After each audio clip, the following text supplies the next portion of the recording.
మీరందరూ బాగుండాలి. ఇదిగో కుటుంబం అంటే ఎట్లుండాలి, చదువు అంటే ఎట్లుండాలి, జీవితం అంటే ఎట్లుండాలి అని మనం ఎవరివన్నా చెప్పామనుకోండి, దాన్ని వైరల్ అవుతదా? ఎవ్వడు పట్టించుకోడు. ఆ! మాకు తెలుసులే చెప్పొచ్చేవాళ్ళేరా సొల్లంటారు. అదే ఒక నెగెటివ్ ఇష్యూ గురించి ఫోకస్ చేస్తే వేగంగా స్ప్రెడ్ అవుతది. లేదా పిల్లలు, అందము ఇట్లాంటి సెక్సువల్ ఇష్యూస్ ఇట్లాంటియి. అప్పుడు ఆ మధ్యన ఏదో ఆహ్, కుంభమేళాలో కొన్ని లక్షల, కోట్ల మంది స్నానాలు చేస్తుంటే, దానికి సంబంధించినయి ఏం ట్రెండింగ్ గాల. అక్కడెవరో ఒక అమ్మాయికి పిల్లి కళ్ళున్నాయి.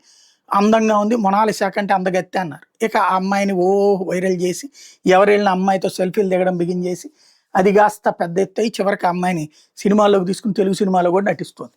ఏమన్నా ఉందంటే ఏం లేదు. మామూలు మన ఇళ్ళ దగ్గర ఉన్నటువంటి ఆడపిల్ల.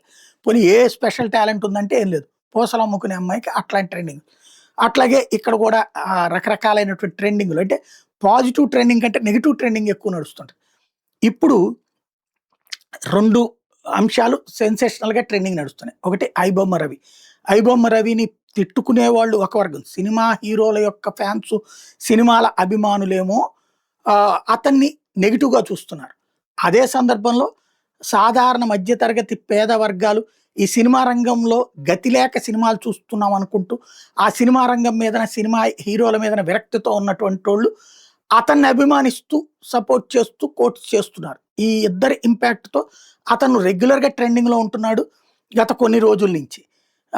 అరెస్ట్ అయిన దగ్గర నుంచి ఇప్పటిదాకా. ఇంకొక వైపున ఇప్పుడు ఎవరైతే తాజాగా 'హెడ్మా' పోలీసుల్ని అలాగే భద్రతా బలగాల్ని వందల మందిని చంపినటువంటి వాడిని హీరోగా కొలిచేటటువంటి మావోయిస్టు సానుభూతి పరులు.